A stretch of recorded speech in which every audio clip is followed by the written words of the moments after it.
I'm a fiend for the cultural zeitgeist. It's why I'm current on so many Shonen Jump manga that I kind of just am okay with.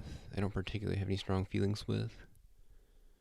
However, I saw that JoJo's Bizarre Adventure Part 9 was going to start in February 2023, and that spurred me to action. I'd always been meaning to read JoJo because it has such a dedicated following, and everyone I've asked really likes it, but the sheer length of it all always put me off. But you give me a deadline and a chance to be a part of the conversation, and I will be there when JoJo Part 9 starts. And I was. It took me 3 months straight, but I finished all 8 parts of JoJo's Bizarre Adventure, which was a long experience. It was a lot of reading 50 plus chapters in a day or a sitting, but it helps that it gets a lot better as it goes on. And also that individual arcs are separated in parts, so it'll be like Gangnam Style Part 1, it'll be like a 6-part arc, which helps pace myself so that I don't have to spend hours reading a thing waiting for the end of that arc. But like any good internet person, I'm gonna rank them all.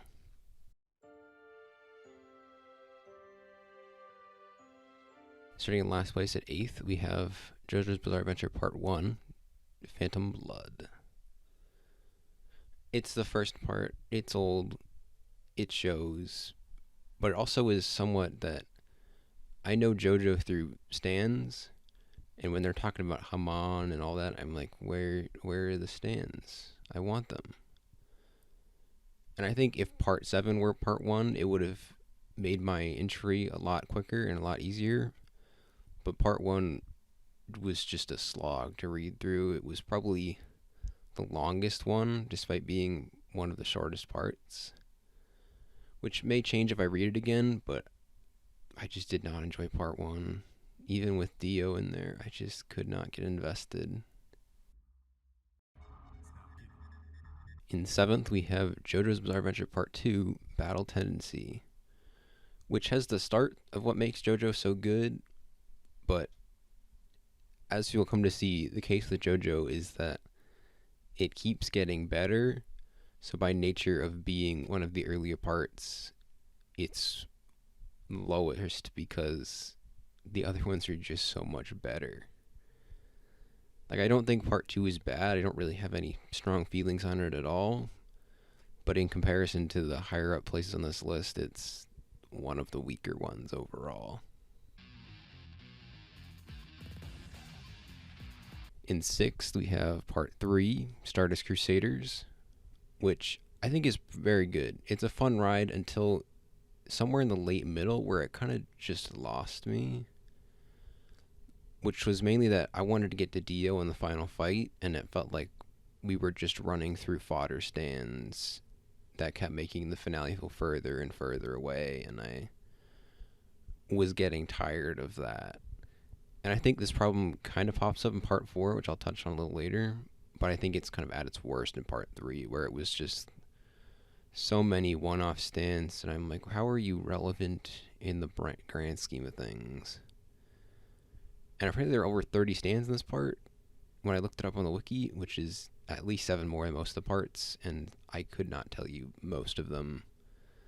They just existed and then they died, which is cool to add to the funny stands or the cool gimmick ones, but I just wanted it to end a little quicker.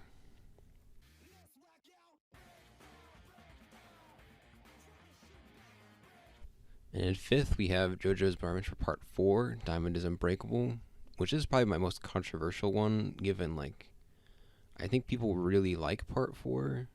I think Josuke having a healing stand is cool, and I like the smaller scale and overall cast. And Kira is obviously a cool villain, even if his stand isn't as, like, astronomically powerful as some of the other ones. But I think, like, Part 3, it kind of struggles with that, like, it feels too long, but I can't quite picture or pinpoint where. It's just this, like, nagging feeling that persists throughout, like, the late middle until we get to, like, the final act of it all. But still, it's overall very good, and I like it a lot. But there are just other things that I like more in the other parts.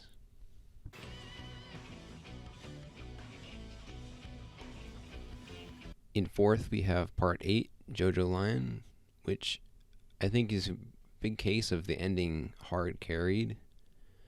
Because beginning of Part 8 didn't really hook me super hard. It wasn't super intrigued, and I was just kind of on the fence. But I was reading it because I'm like, I'm in the home stretch. I'm almost there. I gotta finish it.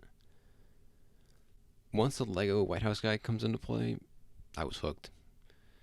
He just ups the stakes so much, and I think I genuinely just got from there and read straight to the end because it just kept getting more complex and more interesting and more thrilling. And I was like, I cannot put this down. I gotta get to the end. But I also just love Wonder of You as a final boss. It's such an interesting twist on the main villain and like how to go about beating it. I wasn't super huge on it when it was just like a big doctor guy, but then once we found out who it was, I was like, okay, I'm on board. Let's go. But I also love having the boss basically be the like inverse of the "oh, you're approaching me" meme, which is funny, but it's also kind of cool and like I can't just punch you super hard. I have to like think before I do it. But as for the whole like Kira Yosefumi, the whole mystery stuff, it wasn't like not interesting, but it was probably the least engaging thing for me. Like I'm fine with old names being used; it doesn't really bother me. But it just was like, this is fine, I guess. I don't really hate it. I don't really love it. It's just kind of there.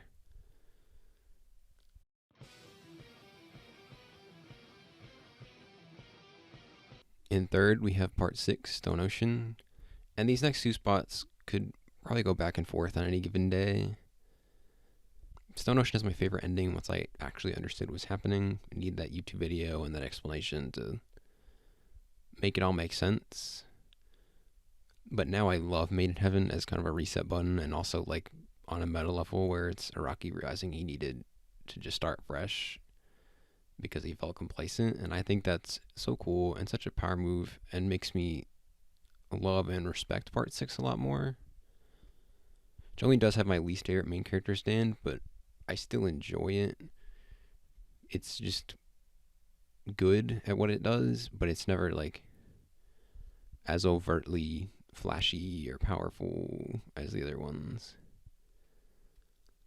But it really is a lot of. I enjoyed it the entire way, but then the ending is one that just gives it the extra mile to bring it home. And I think that's what really makes me like it so much. But the last two, they're just so good. And they're also the ones I've thought about the most since finishing it.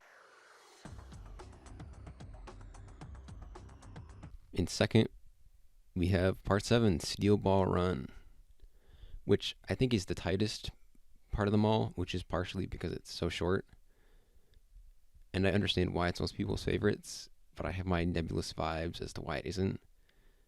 It is the only part to make me cry, but that's mainly just because I'm a sucker for passing the torch kind of things, or it's your turn now, you gotta finish the job. That stuff gets me every time. But as I said with Part 1, I think if this was the start of JoJo, it would have been such a better entry. It's easy to parse, it's simple, there are less stands, and they're on the whole simpler. Like, Mountain Tim is just a rope guy. Diego's is just dinosaurs. I can sum that up in a sentence. Or singular words. Which is not something you can say for many, many, many stands. But I think that helps get people interested and engaged, where it's like, oh, he's a rope guy. I got it. We can move on. Instead of having to be like, well, you have to build a Lego White House, plant it in the ground near the area, and then it will work. And it'll just do a thing where you open doors and it'll cause this, this, and this. Which is confusing and hard for people to parse. It's cool, but it is admittedly very complex. But on the whole, like all the other parts I like, the ending is great. D4C is a cool final boss stand, and Just as a side note, I'm choosing to believe when the world shows up, it's prior timeline Dio, and no one can tell me otherwise, even if it's wrong, because I think it's infinitely cooler that way. Even if it is like my headcanon, I'm choosing to believe it, and none of you can tell me otherwise. I don't care. And all in all, I think, like, objectively, if you can use that in terms of like art, I think part 7 is probably the best. But I just love part 5 so much.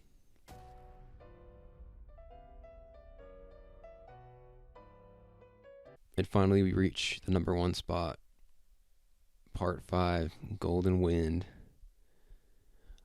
I love part 5. I don't really know why, but I am starting to finally piece together it. Where I think it's not quite as tight as part 7, but I think it's on the whole much tighter, where it feels like we're always walking in the same line toward the end.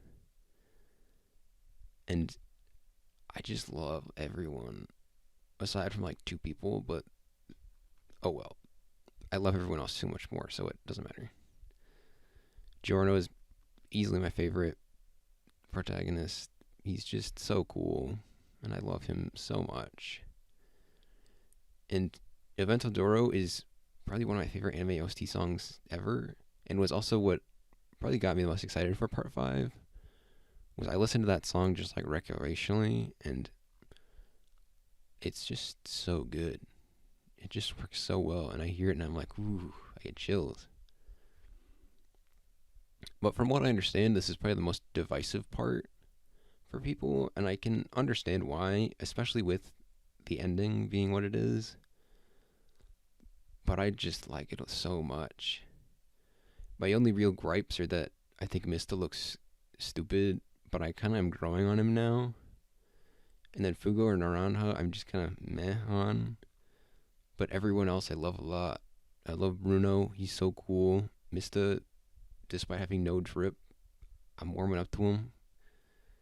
He's fun, he's cool, I like him. But I also just like that part 5 is more brutal, and I feel like it just goes so much harder than some of the other parts. Like having King Crimson be endlessly killed just goes so hard, and I think about it so much. It's just so cool and so satisfying. Like, you will never know peace. You are just gonna die for an eternity. Is just so hard. And then the ending, where you kill off the entire main cast in an epilogue. Not directly, but we know they're going to die. It's written. It's just such a power move. It's just such a, yep, I'm done here. We're out here. But it's also kind of like the bad end reset, where it's like, yeah, you're all going to die soon. And then just ending it. Whereas like part 6 is like, we're fine, everyone wins, and we're happy. I like them all dying more, though. It's cool. It goes harder. That's really why I like part 5 so much, is it just feel like it goes harder. But on the whole, I liked JoJo a lot more than I was expecting. It has its meme status, and I was like, oh yeah, it's a meme. And I think until about part 3, I was kind of like, oh yeah, it's a meme. Like, these people were not right here. But it won me over. I am a JoJo fan now. I have showed it to people. I have become the thing I swore to destroy, but not actually destroy. I don't care that much about it. But it was truly a bizarre adventure. But boy, was it incredible. It's so creative, and Araki seems to be having a great time making it, and I will keep eating it up. The internet, you've gained a new JoJo fan in 2023. And now I've just got so much to say about it, especially about part 5.